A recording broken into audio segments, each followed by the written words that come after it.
I'd like to welcome everybody to today's presentation on the overview of BDSM for counselors. I'm your host, Dr. Dawn-Elise Snipes. Trigger warnings and cautions, got to put them out there. The following presentation involves a frank discussion of BDSM and sexuality. While not overly graphic, some of the content might be triggering for some people. This video is meant to provide an overview to help clinicians understand BDSM, but is by no means all-inclusive, nor is it a tutorial. It's designed to increase awareness of common issues faced by BDSM practitioners and clinicians working with them, and help clinicians identify areas where they may need further training. We're going to talk about the benefits and prevalence of BDSM, learn about BDSM relationship structures, identify possible areas of physical and psychological injury the therapist needs to be aware of. And this is not only injury caused by the dominant or even the submissive, but also injury that clinicians can inflict by stigmatizing someone who practices BDSM. We're going to dispel some common BDSM myths and identify danger signs of abuse in BDSM, because yes, it can cross the line. The perception of BDSM as being pathological influenced our research throughout the 1980s.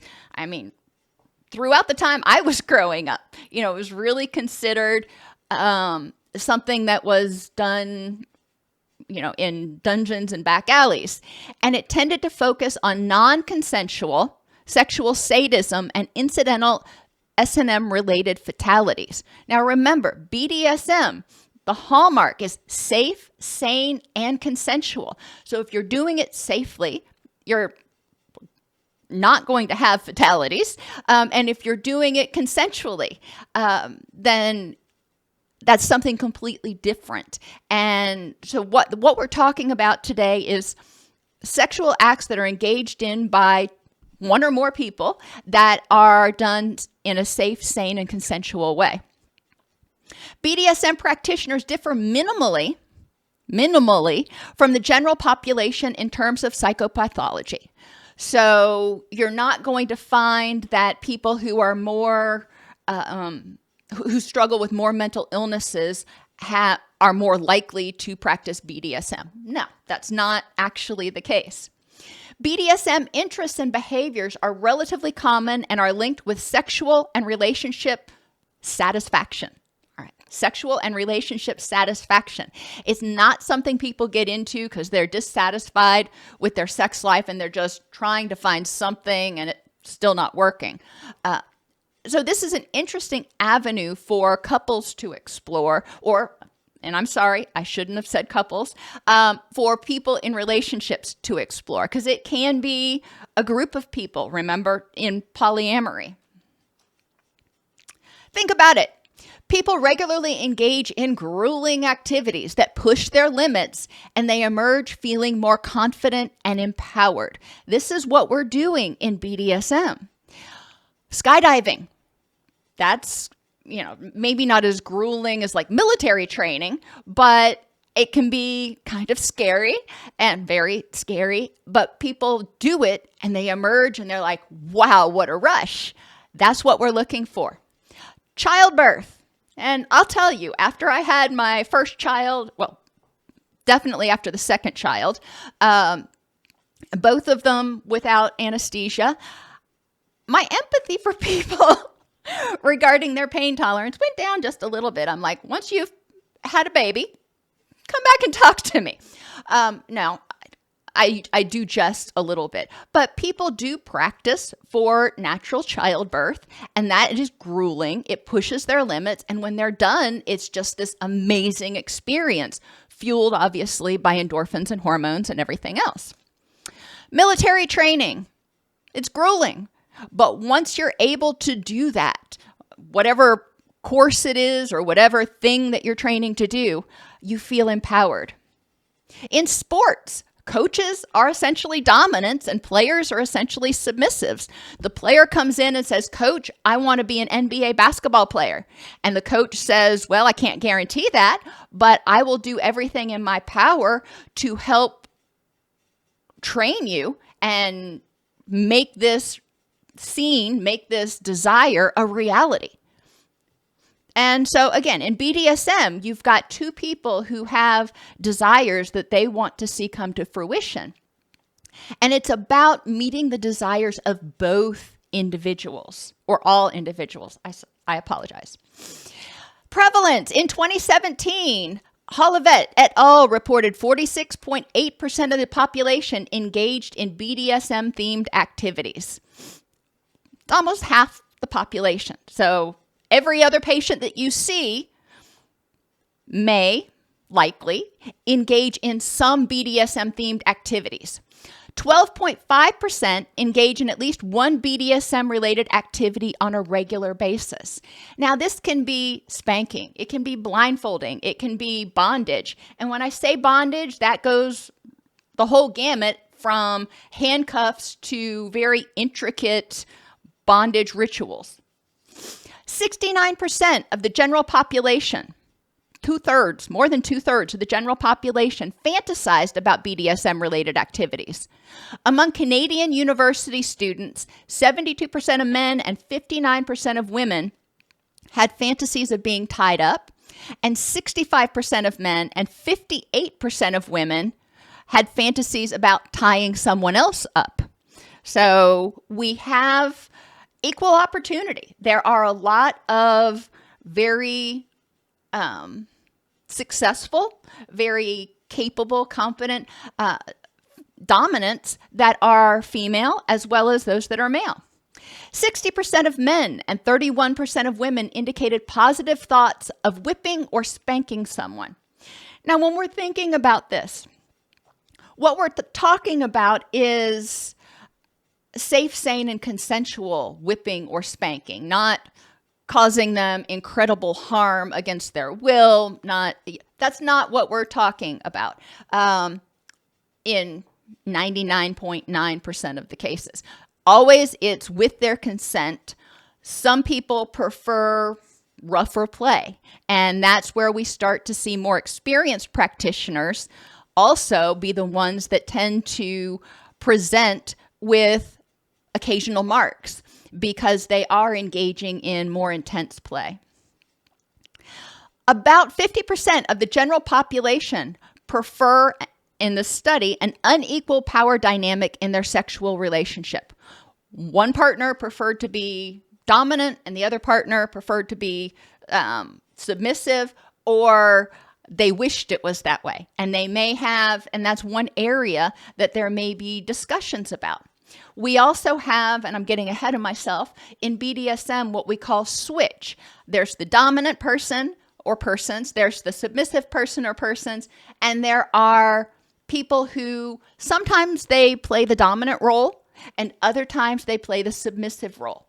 Most often, you're going to see the switch in people who are not engaging in lifestyle BDSM, in people who engage in BDSM in their sex, but not outside of their sexual activities.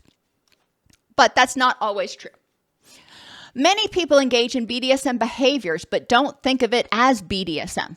They use handcuffs, they use spanking, choking, blindfolds, and that's just something that has sort of evolved in their relationships, but they didn't really call it BDSM. And we don't want to force people to call it BDSM. We don't want to say, well, don't you know that's actually BDSM? That can make some people uncomfortable because there is still such a stigma with the practice of BDSM. So if somebody talks about handcuffs or spanking or something else, that's fine. We don't necessarily need to label it. Several factors influence people to be interested in BDSM and guide their drive to explore new or more intense kinks. Differences in the brain's pain and reward systems.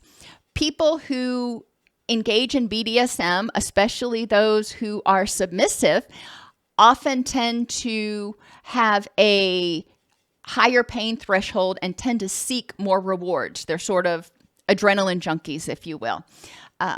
Those with more openness or extroversion, In BDSM, there is a lot of communication, a lot of discussion, and being open about your feelings, but also being aware of your partner's feelings. So extroversion is really important, being willing to try new things and being motivated to try new things. There are some people who are happy doing the same thing every single day, and that makes them happy. More power to them. Other people who tend to be more extroverted, tend to like variety. People who are higher sensation seeking also may be more interested in BDSM. What we want to watch out for is clinicians, people who have what we diagnose in the US right now as cluster B personality disorders, antisocial, narcissistic, borderline, histrionic. We want to be aware that they may be more drawn to BDSM for a variety of reasons, and we can do an entire presentation on that. If they are doing it with full knowledge of what they're getting into and it's helping them feel empowered and realize their desires, cool. Nothing wrong with it. It doesn't mean that they can't practice or it's dangerous for them to practice, but we do want to be aware. For example, someone with antisocial personality that engages in BDSM because they enjoy inflicting pain on other people, and it's not about their partner, it's solely about them. They enjoy it because they enjoy inflicting pain and getting their own way, then that's not healthy. And you're going to have to navigate that. There is no easy yes, no checklist that we can use to decide whether it's a safe relationship. It's an ethical question. People with ADHD tend to be higher sensation seeking and tend to dabble in a lot of different things. Not everybody, but some. People with addiction. BDSM, because of its stimulation of the endogenous opioids and dopamine, can be very tempting and addictive for someone who has an addiction or develops an addiction. And people who are in a manic state. Now, people who are in an actively manic state often don't have the ability to really fully conceptualize what's going on. So there we may want to be concerned if the person is engaging in this behavior for the first time while they're in a manic episode, and or if they are practitioners and then they go into a manic episode, are they able to exercise good judgment within the scene or within the relationship in order to make sure it is safe, sane, and consensual? And if not, then it's important that their partner or partners are aware of the signs of a manic episode, and they're aware of the signs of a manic episode, and they take precautionary steps. People who tend to be more impulsive, again, people with cluster B disorders tend to have more impulsivity, think borderline personality. And people with borderline personality often have significant childhood attachment issues and insecure attachment. If they are engaging in the BDSM behaviors because they're afraid of abandonment, they're doing it to avoid abandonment. That's not probably what is healthiest. Now, if they are able to make that decision and they are able to understand the consequences, then it's not our business to tell them what they can and can't do. But we do want to be aware of, again, the underlying motivations for engaging in this particular behavior. And is it helping them feel empowered, or is it simply an act of fawning to prevent abandonment? People with ADHD, addiction, and mania tend to be more impulsive. They tend to do things and then think.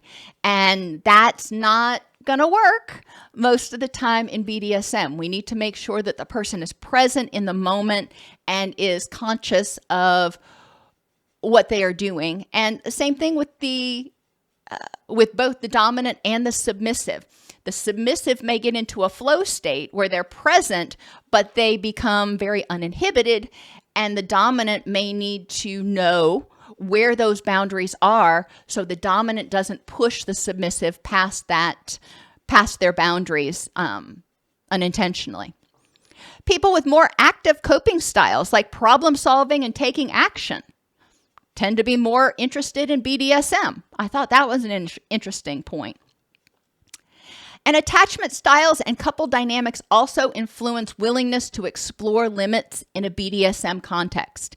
If someone is securely attached, then it would follow that they are often more likely to be forthcoming about their sexual desires and communicate openly about their sexual desires with their partner, and then they can pursue BDSM as they see fit, as an alternative or as an additional type of play, for example, in their relationship.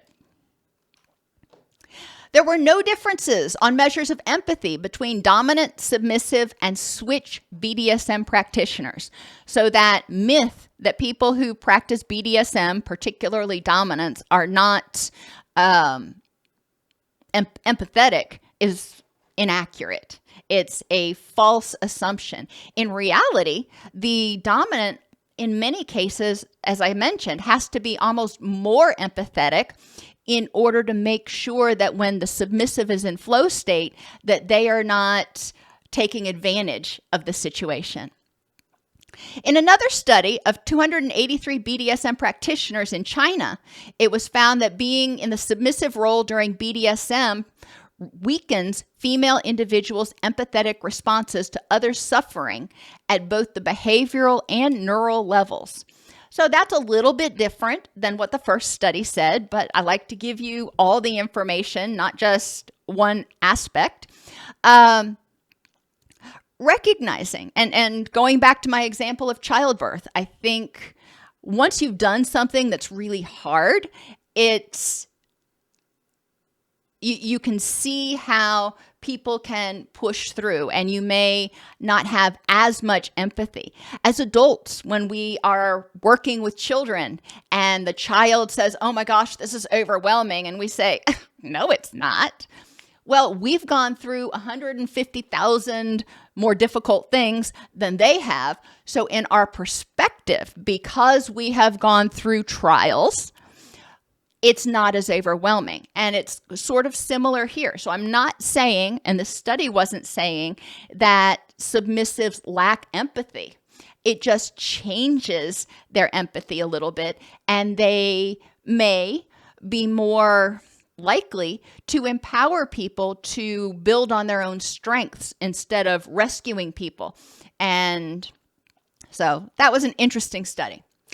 BDSM occurs on a spectrum. For some people, it stays in the fantasy stage. They may read books about BDSM, novels in which BDSM is taking place, which, by the way, qualifies as literature or text-based porn.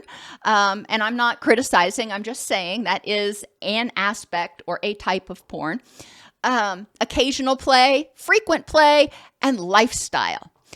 Even for lifestyle people, most BDSM practitioners don't want to make the others in their life feel uncomfortable. So when they are in public, when they're at the grocery store, when they're at church, when they're at work, they are going to look and act like most everybody else. You're probably not going to be able to pick out, oh, this is a BDSM practitioner, because they are being respectful of the boundaries of people who don't engage in the lifestyle. They're also, to a certain extent, being self-protective because there is still some stigma. Since 50 Shades of Grey came out, and I think that is one of the worst examples of BDSM out there, but it was what got us talking about it some years ago. BDSM has become less stigmatized, but it is still looked at kind of sideways by large swaths of people. Note, as a person gains more BDSM experience, and this is from an attorney who works with people who are BDSM practitioners who get accused of abuse of some sort. As a person gains more BDSM experience, their motivation and goals evolve, and the frequency and the risk that they engage in increases. So we need to understand that as people become more comfortable with some of the behaviors, whether it be spanking or bondage or other things, breath play, there may be a greater likelihood of seeing injury. Think about sports. When people are first learning how to play football, they're going out and they're tossing the football. They're learning how to throw. They're learning how to run, maybe how to catch. And they are well padded as they start to learn how to tackle. And they're using sleds and other things. Once they get up to the pros, it gets a whole lot more dangerous. And they are engaging in it in a safe, sane, and consensual manner. But there is a much greater likelihood that they're going to come home with bruises and broken things and what have you.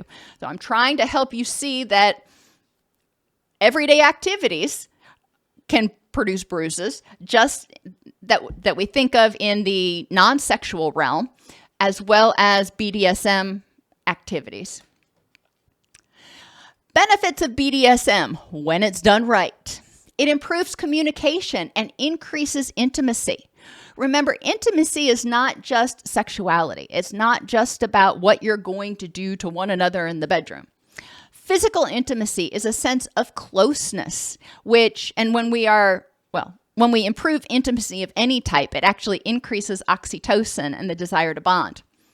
Emotional intimacy is a person's willingness to share their feelings, their fears with their partner, and their experiences, emotional experiences with their partner. And that increases dramatically in BDSM because there's a whole aspect of BDSM called aftercare that we're going to talk about.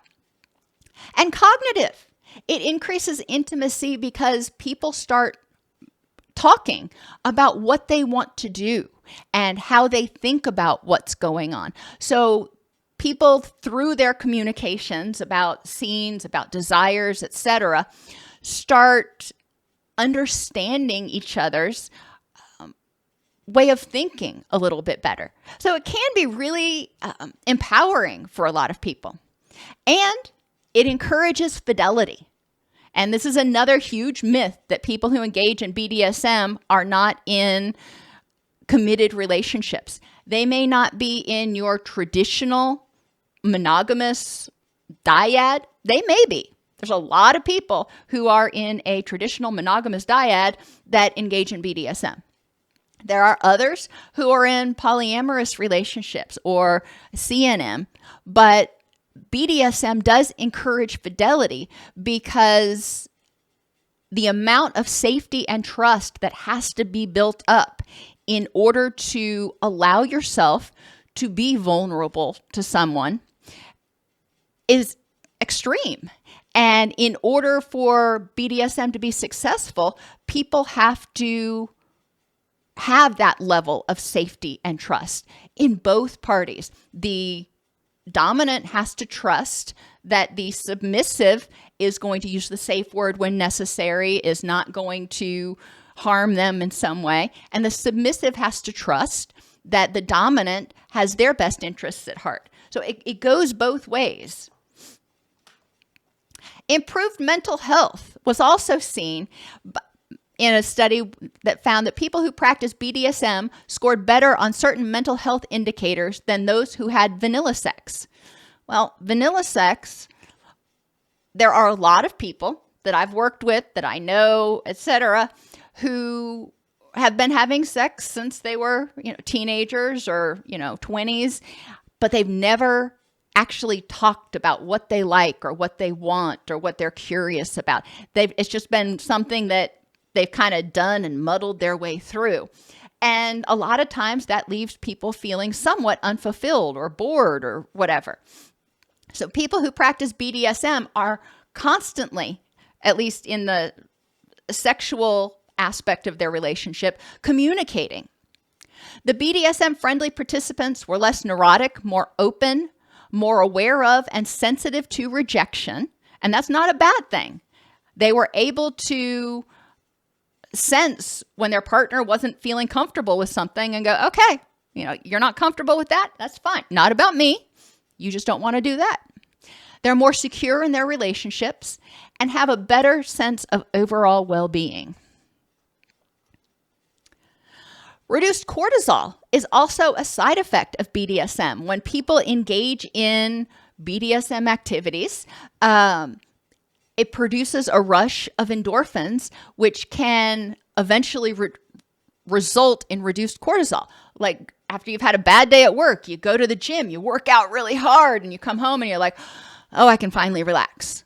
Well, Strengthened vagal tone is another issue that's just starting to be explored, but especially for the submissive, when they are pushing limits, when they are experiencing pain and willingly, consensually experiencing pain, triggering that relaxation response so they don't so they're able to continue with the scene if that's what they want to do, is really important. And a lot of people find that their pain tolerance increases, that their ability to push through fears or apprehensions increases as they engage in certain BDSM practices with someone who does it in a safe way that they trust. I know I sound like a broken record, don't I? It activates dopamine and endocannabinoid receptors. So not only are your endorphins, your inner opioids getting triggered, but your endocannabinoids, those are related to cannabis receptors. And dopamine, we all know, is your motivation and pleasure-ish chemical. So all of our happy chemicals really get fast-tracked when engaging in BDSM. The endorphin rush leads to an altered state of consciousness akin to a runner's high. And, well, that's pretty self-explanatory. We see people increase in their confidence as they allow their limits to be pushed or push their own limits. They start feeling more confident. It's like, oh, I didn't think I could do that, but I did. Now remember, safe, sane, and consensual. A dominant is not going to push a submissive to do something that they don't want to do, that's on their no list. If it's, when we do the yes, no, maybe list, if it's a hard no, the dominant's going to say, okay, hands off, stay away from that. If it's on the maybe list, then the dominant may gently push the person to test that boundary, but is going to be responsive when the person says, okay, far enough. We're not going to go all the way today. It increases mindfulness. Participants, particularly submissives, enter a flow state of mindfulness similar to the mindset athletes report when they're in the zone, just completely aware of what's going on in the moment with them, with their partners. In terms of BDSM facts, there is no evidence that BDSM orientation is caused by childhood trauma or a history of abuse.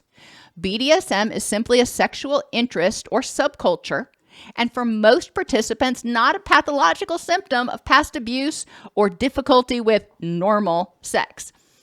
It's a way of playing. It's something different. Some musicians like to play rock and roll. Some like to play jazz. Some like to play blues.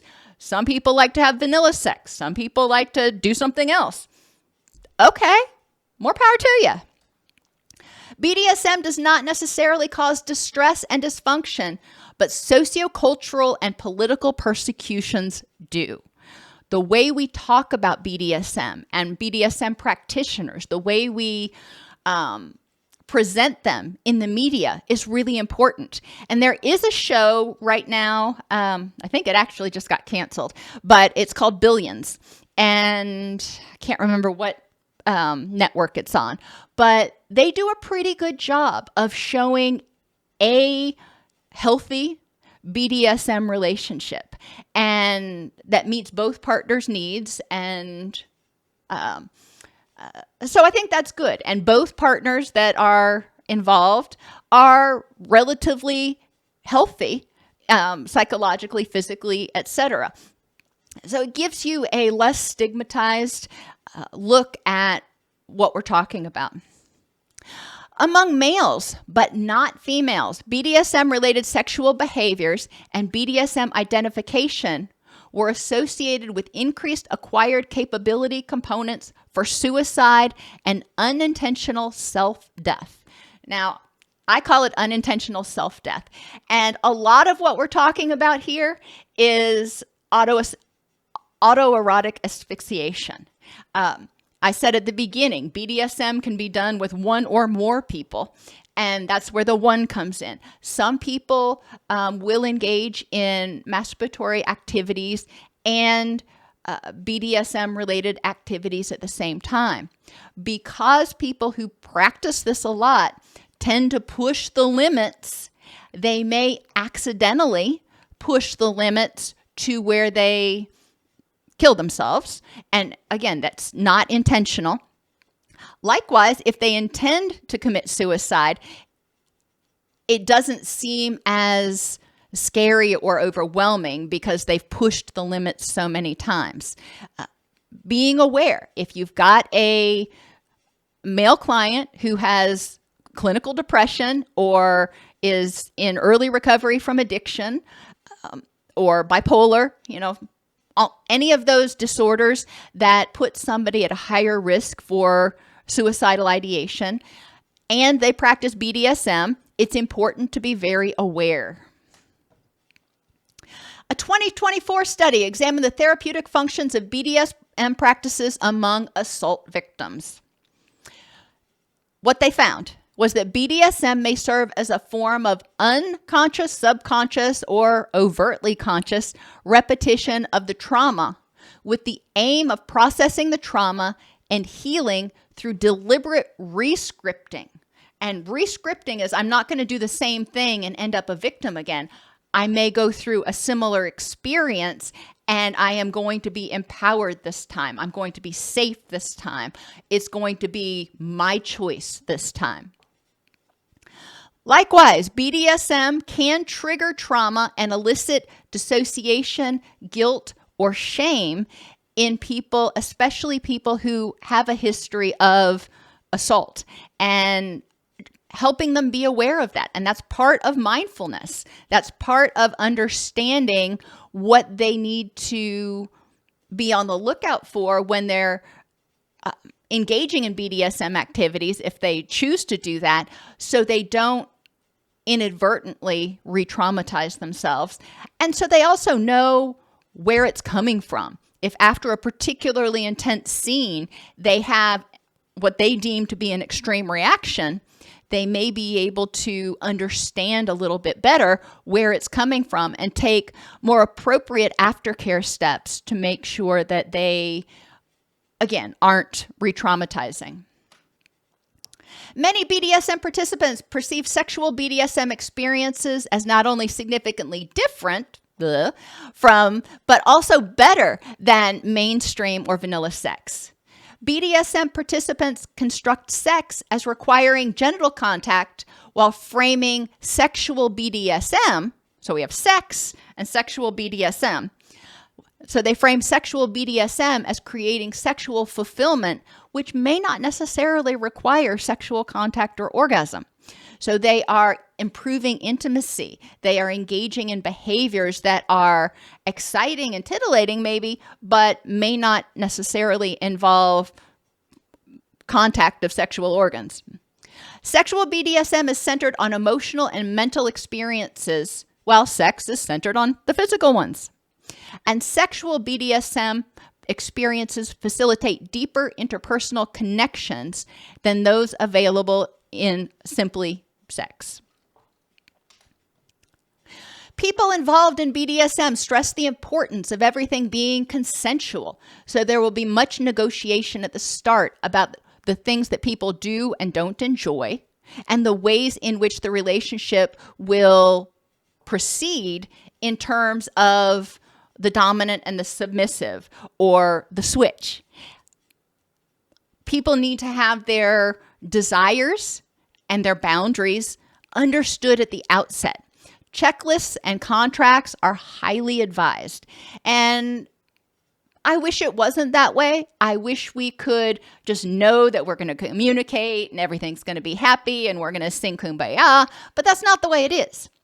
And it's important, unfortunately, in today's litigious society, to also make sure that we do have contracts that explicitly state consensual cooperation and participation in BDSM activities. Now, you don't need to do it every time you have sex or engage in some sort of role play, but it's helpful and it's smart for people to have a contract.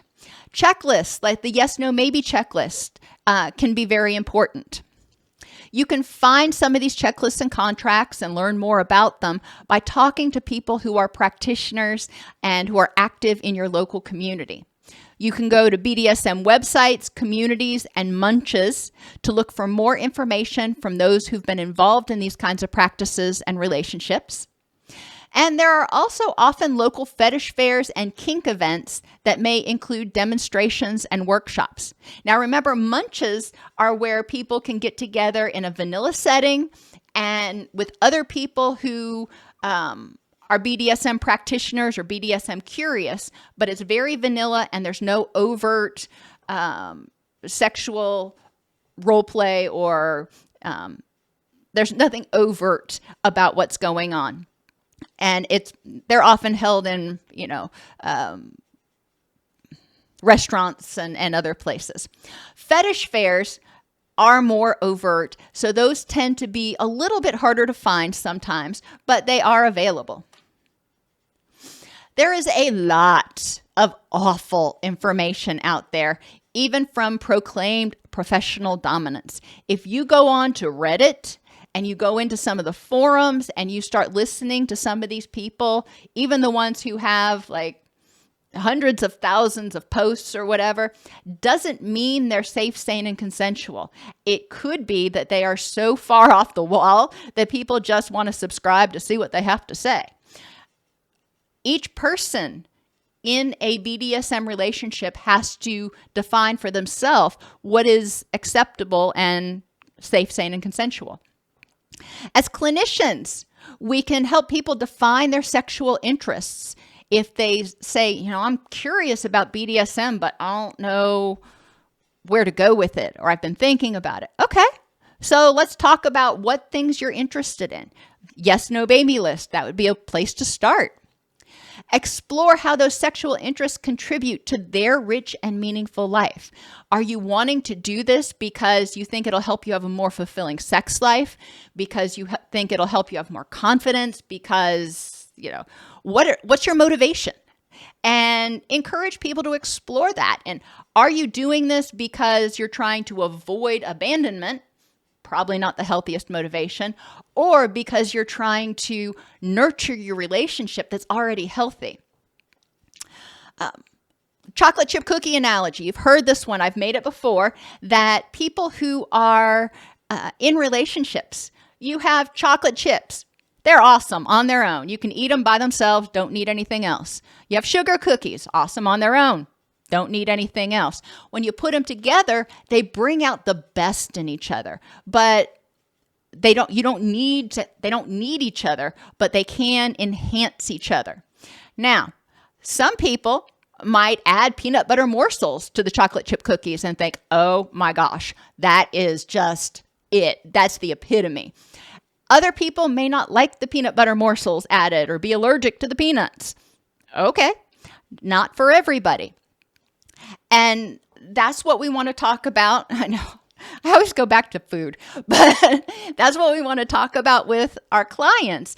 And is what you're doing enhancing the relationship, Or is it something that you're trying to stick into the relationship to fill a void, and it's not something that you really like or you're really interested in? Are you looking for occasional play with one person or multiple people? And are you looking for something that's occasional play or even frequent play, or something that's lifestyle, something that's 24/7, where you're going to have a master and a servant, or a mommy or daddy and a little? People can identify as dominant, submissive, or switch. In a dominant-submissive relationship, people may include power play in their sex life and perhaps other aspects. For example, the dominant may control the 5 Fs: food, fun, finances, fornication, and friendships. Now, safe, sane, and consensual, the submissive has to agree to that. If the submissive doesn't agree, then that's abusive. But there are a lot of relationships in which the dominant does control the 5 Fs. For most people, being in a dominant-submissive relationship will be something that they only do some of the time. For example, in prearranged scenes, and often, but not always, involving sex. Some people only do it when they're on vacation. Some people do it every Friday. Some people who are into dominant and submissive relationships may have longer periods, such as a holiday, where they maintain their power dynamic. But their everyday life will probably not seem that much different than everybody else's. They will get up, they'll go to work, they'll go to the grocery store. Everything that vanilla lifestyle brings, they do. But when they're in their own environment, they may have a different dynamic. They may have a different power structure. In terms of dominant submissive lifestyle arrangement contracts, now this is for people who want to do it 24/7. It's important to identify the desires of the submissive. Why do you want to do this? And what are you hoping I will do? What are you thinking it'll look like? And the desires of the dominant. Why do you want to do this? And what are you hoping to get out of it? What do you envision it looking like? And that can be very different, where you have somebody thinking that they're going to have total power and control, and the submissive going, yeah, no, I'm not giving you that much power. Or likewise, you may have a submissive who wants to just relinquish all power and control, and the dominant that doesn't feel comfortable having that much power and responsibility. So it needs to be negotiated. Expectations, including aftercare of the submissive and of the dominant. What expectations does the dominant have of we'll use the master-servant example. What expectations does the master have of the servant? And what expectations does the servant have of the master? Safe words have to be in the contract. If somebody's using their safe word because the dominant is pushing because one party is pushing boundaries too hard, then it might be a time for contract and renegotiation. It's like, okay, I wanted to get into this. I still want to do it, but you're pushing a little too hard. So we need to maybe back off and slow down. Sometimes the submissive will use their safe word to be bratty. It's like, I can stop it whenever I want, and I'm going to do it just because I want to screw with you. Mess around with your head, sorry. And in that case, the submissive is not being respectful of the desires of the dominant and respectful of the contract. So it may result in termination of the lifestyle if they're going to behave in a way that is not meeting the needs of the dominant. And that's fine. It doesn't mean the relationship has to be terminated. It just means that contract may be terminated. There need to be consequences for non-fulfillment of expectations of both parties. And I can't say it enough. The dominant is expected to respect the submissive. The dominant is expected to help the submissive fulfill their ideals and their fantasies and their goals. The submissive is expected to also follow certain behaviors and play the part, if you will, that the dominant is agreeing to provide. And there have to be emergency plans because sometimes things are going to go awry. Not always, but sometimes. It's always good to have an emergency plan in case things get too heated. In BDSM activities, they're setting the scene. Submissives often express their desires, and the dominant is responsible for making that happen. Dominants may express their desires, and the submissive may consent. For example, whether one or both parties bring it up, I want to participate in orgasm denial or bondage or sissification or humiliation. And the other partner would agree and say, okay, let's make this happen. And generally, how it happens is left up to the dominant, whereas the submissive says, this is what I want to happen, and these are the boundaries. So you figure out how to make it so. There's also, I already talked about the master or the mistress and the servant, and the daddy and mommy and the little lifestyle. And this is another one that is pathologized a lot. This is not about having sex with children. Absolutely not.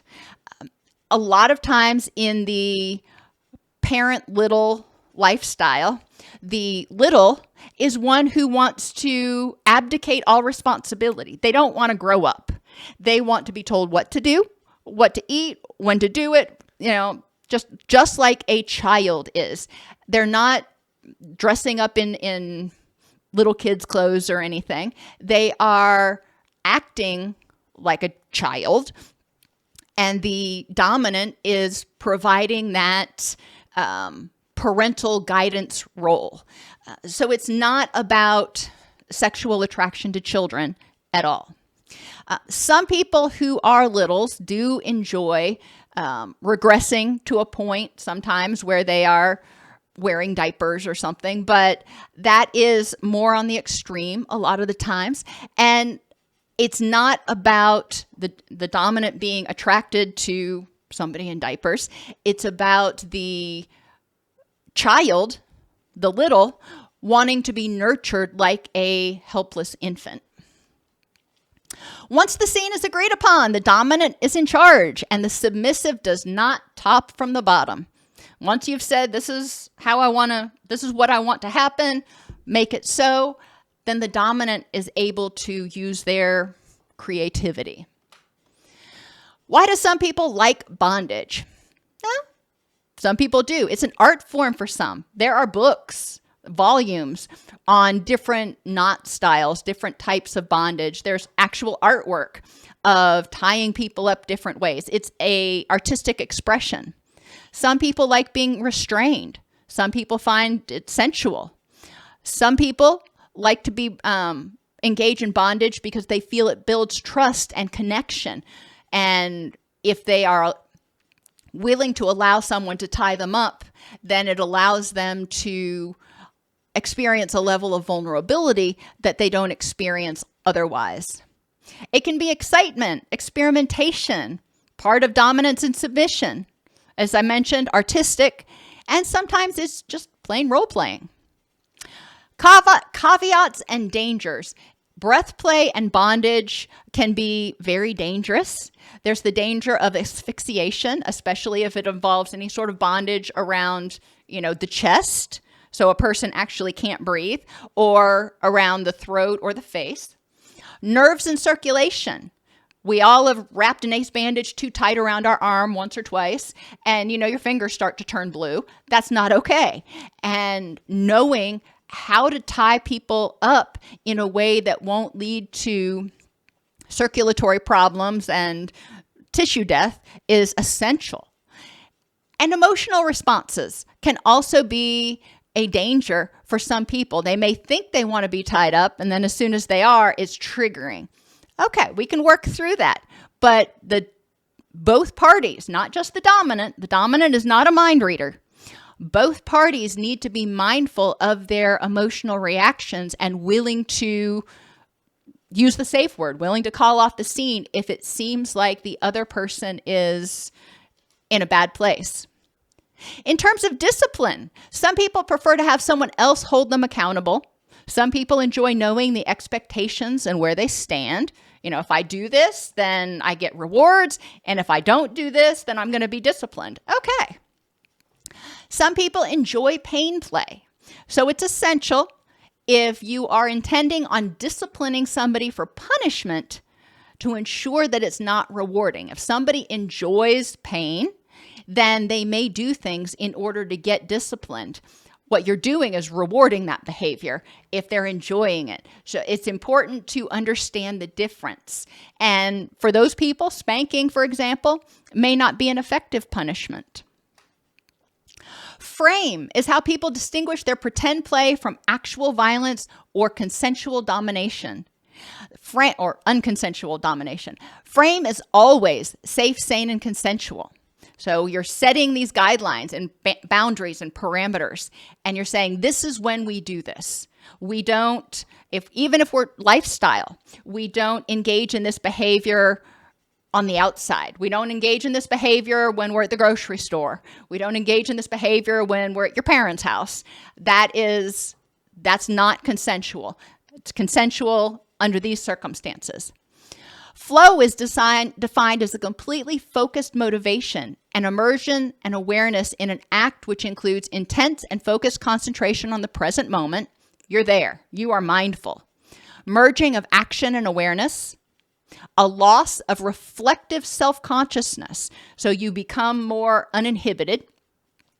A sense of personal control or agency over the situation. You're uninhibited, but you feel empowered. Clear goals. An experience of the activity as intrinsically rewarding. Important points. Compared to other practices, BDSM has the risk of being much more physically or psychologically damaging when done incorrectly. The abusive, dominant, top, master, daddy, whatever, who disregards or pushes limits without consent, it is not okay. The abusive dom, top, or master who uses shaping, successive approximations, etc. to get what they want, regardless of the well-being of the submissive, is also not okay. So if they gradually nudge the person past a boundary that they know good and well that the submissive doesn't want to go past, that's brainwashing. And that's really not okay. A bottom, a submissive who is engaging in the behaviors or lifestyle out of fears of abandonment, not out of desire, is generally dangerous. And a practitioner of BDSM who has a history of sexual, physical, or emotional abuse who becomes re-triggered needs to be aware of that so they're not re-victimizing themselves, and make sure that they're not reenacting the trauma in a way that re-victimizes themselves. Doesn't mean they can't do it. It just means they need to have full awareness of what they're doing and why they're doing it. Subdrop. Regardless of trauma history, BDSM activities involve voluntarily pushing or allowing personal boundaries to be pushed. During the scenes, the person may be in the flow or in subspace, where they're self-aware but not self-conscious, and they are very attuned to the moment. After the scene, it's not uncommon for the practitioner, particularly the sub or the bottom, to feel very vulnerable and exposed. They just let all their inhibitions go, and now they're like, oh, now that I'm back in my wise mind, I'm not sure. Subdrop refers to the sadness the submissive partner may feel once the endorphins crash and adrenaline floods their body after a powerful scene. When subdrop happens, the submissive may experience feelings of depression, rejection, anxiety, fear, or even guilt. The endorphins and other hormones released during the play leave the body quickly, and it takes time for the body to rebalance the hormones in their system. Physical aspects of subdrop can include fatigue, aches and pains, and recovery from marks. Could be an hour, could be 2 weeks. And it may feel for some like a really bad hangover.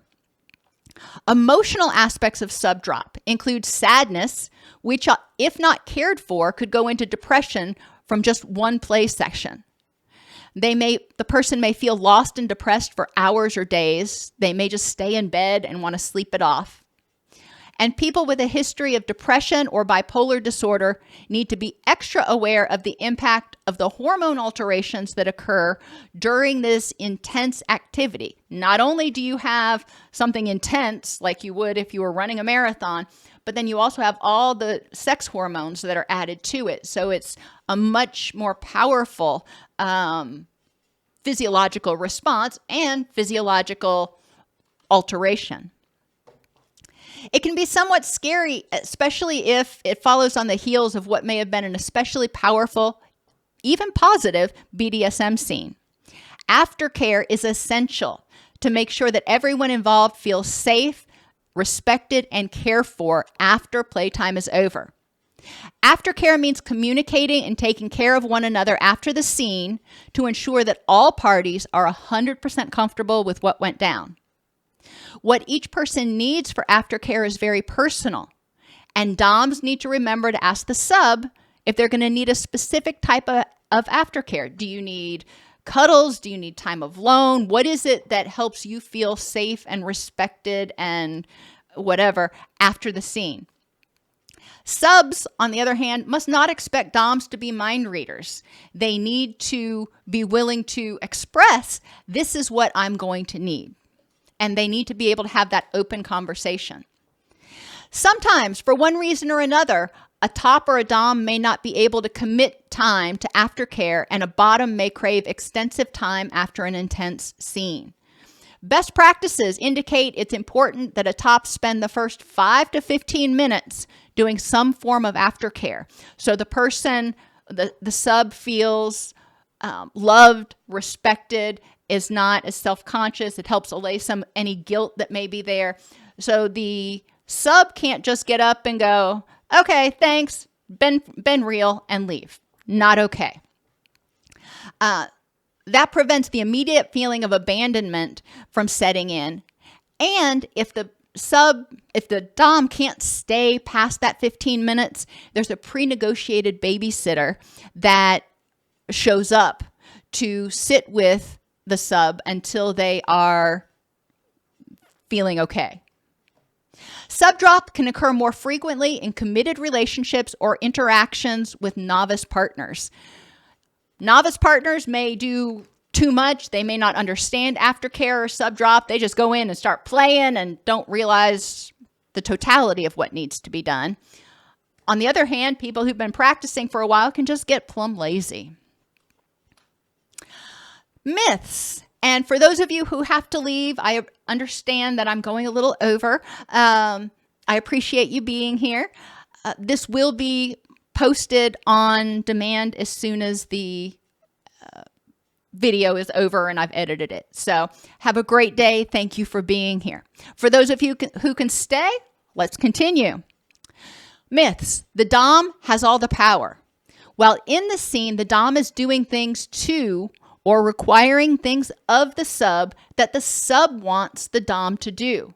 The goal is mutual satisfaction for both parties. The dom is doing this because they want to please the sub, and they want to help the sub realize their fantasies or their goals. And the sub is enlisting the help of the dom because they know it'll make the dom happy to help them achieve their goals. Either participant can terminate or break the scene at any time. That's what the safe word is for. Each participant has been well versed on the hard and soft limits of the other. Hard limit means no, don't even go there, don't ask me about it. Soft limits that's the maybe list that says maybe under the right circumstances, the third Thursday of the month and the moon is blue, I might consider it. So I'm not saying totally no, but it's not a yes. Okay, so those are your soft limits. Doesn't mean that the person is saying yes, but it doesn't mean they're saying no either. Disregarding the hard or soft limits without prior discussion is unacceptable. A person who's dominant or submissive in real life will prefer a similar role in BDSM. No, not necessarily. It's not unusual for people who are alpha in the vanilla world to be submissive in their private life and vice versa. Remember that BDSM and dominance and submission is not always about sex. Sometimes a person who has to make decisions all day long just wants to come home and take their shoes off and be told what to do so they don't have to think. It's abusive. No, it's not. Consent and an in-depth discussion of boundaries and physical and psychological safety are the absolute hallmarks. Any experience of pain or humiliation by the sub has been pre-negotiated and is a positive or erotic experience for the sub. Now, remember, I talked about narcissists or antisocial personality earlier. They may find it erotic to inflict pain, and they don't care how the sub feels about it. Again, that's not safe, sane, and consensual. So we want to understand and make sure that the sub is getting their needs met and it's building them up. BDSM is not always about sex. It's about sensation, pushing personal boundaries, exploring power dynamics in relationships as well as in life, recognizing that, hey, I can submit. I don't have to win every argument. I don't have to constantly be dominant. In a private situation can be extrapolated to life outside of their private relationships. 6 clinical considerations for treating BDSM practitioners. Don't ignore the BDSM if it comes up. Don't just turn a blind eye to it and go, I don't want to talk about it. No, that's not acceptable. That's stigmatizing. But also don't assume that trauma caused the BDSM or BDSM is causing the trauma. Sometimes BDSM is completely unrelated to the reason they're seeing you. Countertransference in your relationship with them. If they are dominant, for example, and you're in a relationship with them, they may perceive you as another dominant and therefore a threat, or they may perceive you as submissive. They may treat you as a submissive. And it's important to negotiate the power dynamic in the therapeutic relationship. It's also important to recognize countertransference in their relationships, and countertransference in how you respond to somebody who is dominant or somebody who's submissive. What does that bring up in you, and what are you projecting onto them? Non-disclosure. BDSM practitioners do expect to be stigmatized, especially in the healthcare system. So most of the time, they're not going to tell you. And as I was talking about before class started, you're not probably going to go through an assessment and do an in-depth sexual history or sexual assessment with them, and that's okay. But if it comes up, it's important to be willing to be open to and accepting of it and not assume that it's damaging, not assume that it's abusive, not project negative feelings, if you have them, onto the client. You know, that's their lifestyle. If that works for them, more power to them. Even if it's not something for you, okay, go back to those cookies. You stick with pure chocolate chip, they will have chocolate chip and peanut butter, thank you. We need to be culturally competent and understand the dynamics in a dom-sub relationship and in whether it's lifestyle or situational. And we need to be able to recognize BDSM abuse and pathology. The abuse test. Is it consensual? If yes, awesome. Do both parties have power and control? Remember, the submissive has a lot of power and control. They have the ability to use the safe word. They set the scene. They're very involved. They're not just passive people. Does it cause psychological harm to one or both people? If so, then it's not healthy. Does the victim feel responsible for abuse yet powerless to change it? Generally, this is the submissive. Every once in a while, it can be the dominant. But if the person feels like they're being abused, then if they feel like they're victims, then it's abuse. It's not consensual. And are the behaviors and interactions in both directions characterized by respect? Danger signs. Participants are subtly or not so subtly pushed to perform acts that they don't really like and are discouraged from declining or using safe words as part of BDSM growth or training. There can be a little bit of encouragement, but if somebody is being overtly discouraged from respecting their own boundaries, that's not okay.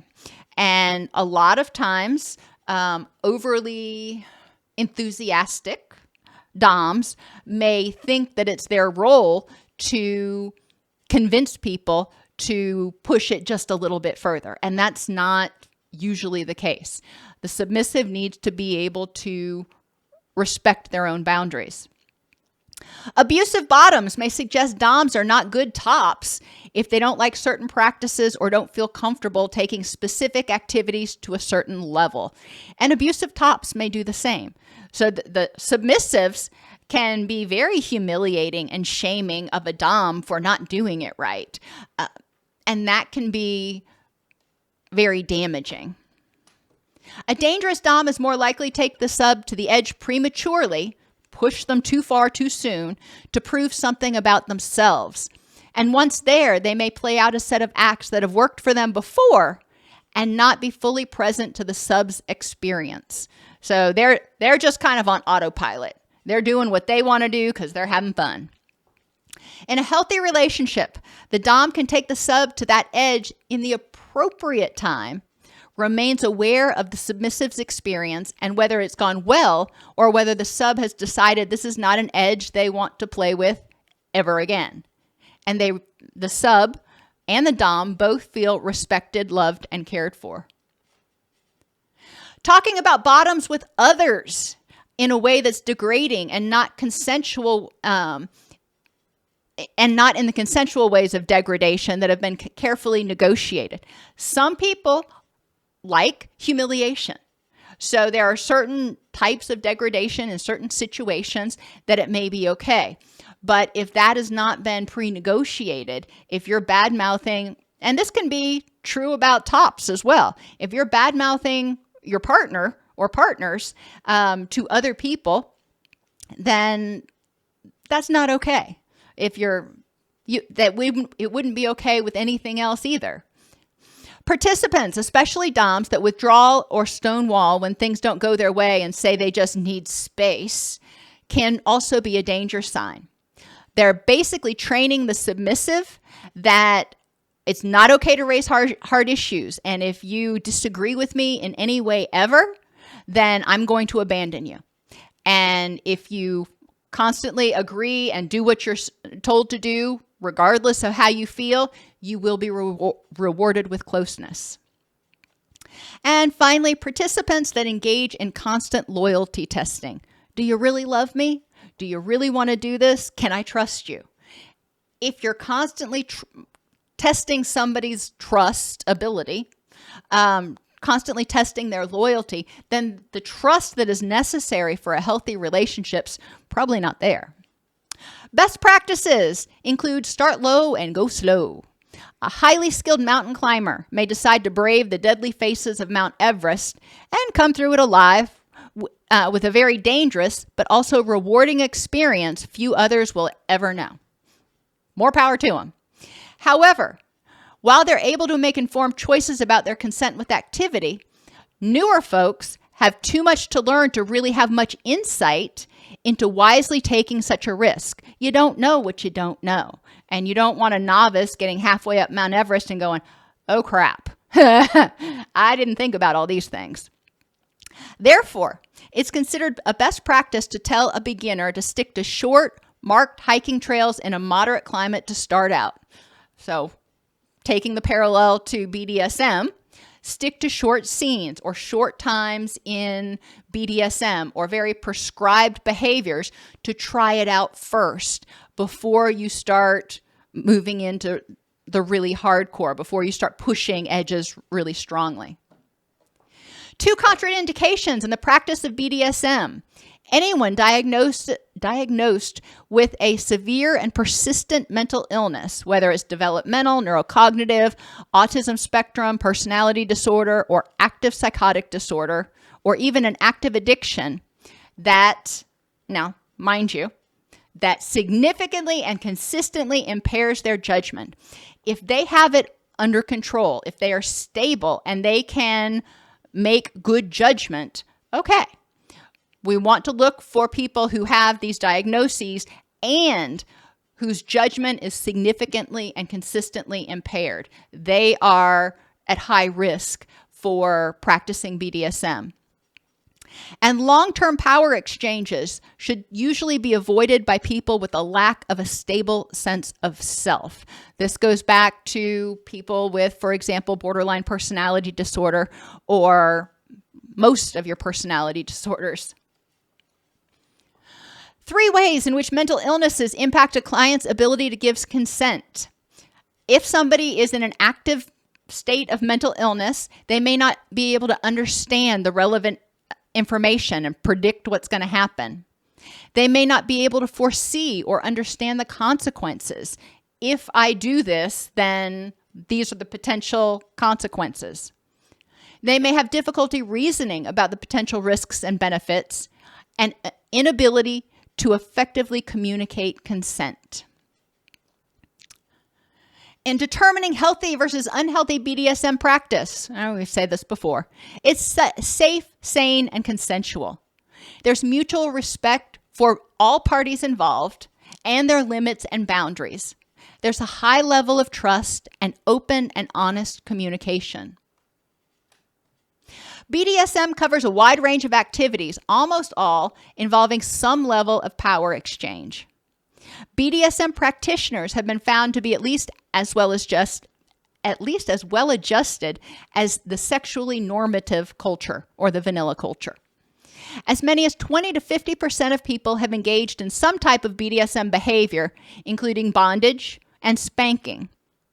BDSM is something you can learn and explore over time and is not something you just jump into full bore. There is a lot of negotiation and learning that has to take place on the parts of both the dominant and the submissives to prevent psychological and physical harm. Remember, it's always got to be safe, sane, and consensual. Did I say that enough during this presentation? Okay. Thank you for being with me and staying with me a little longer than we normally run. I got a little bit of diarrhea of the mouth or fingers or something when I was doing this presentation, but there was a lot of information I felt was important to cover. What questions, for those of you who still are remaining, what questions do you have?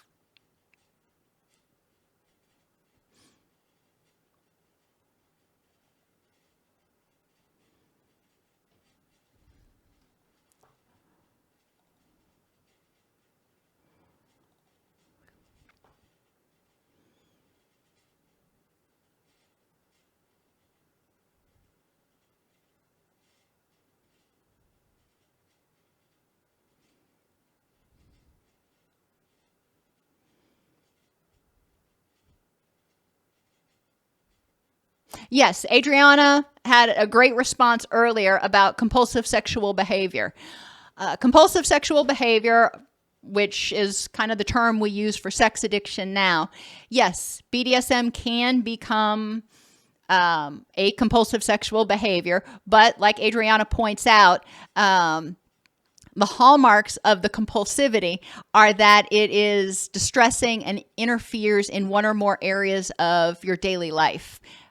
And if it does, then it's important to start considering what's going on. And yes, in and of itself, because of the neurochemical rushes that occur, if somebody is engaging in BDSM behaviors on a frequent, intense basis, there's a potential that it could start altering neurocircuits, just like engaging in porn addiction or sex addiction or something else.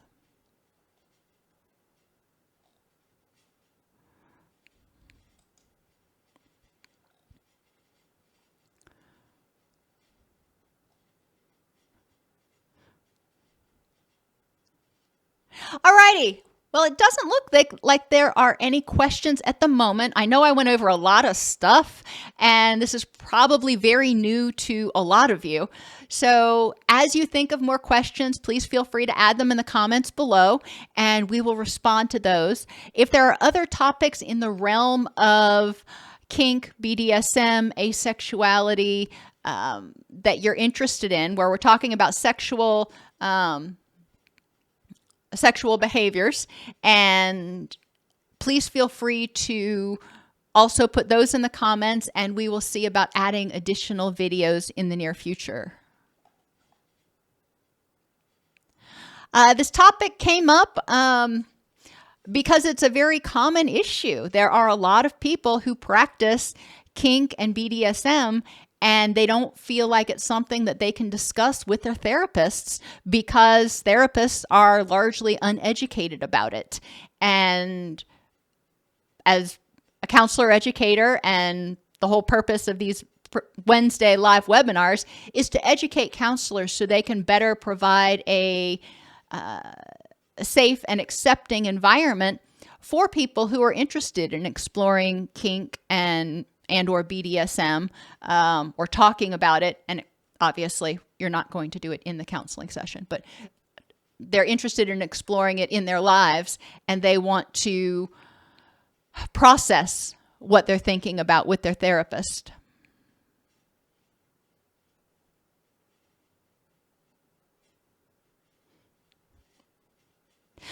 Yes, Malika, I wish that we did a better job of negotiating all relationships in a way that is overt and sane and consensual.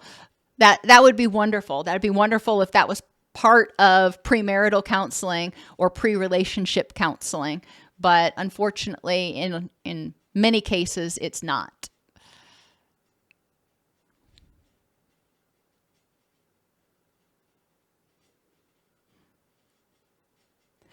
For those of you who are still here, please remember to hit the like button. And if you know a therapist who might be interested in this, please feel free to share it with them. And so we can start making sure that the people that are providing mental health services are kink aware and accepting.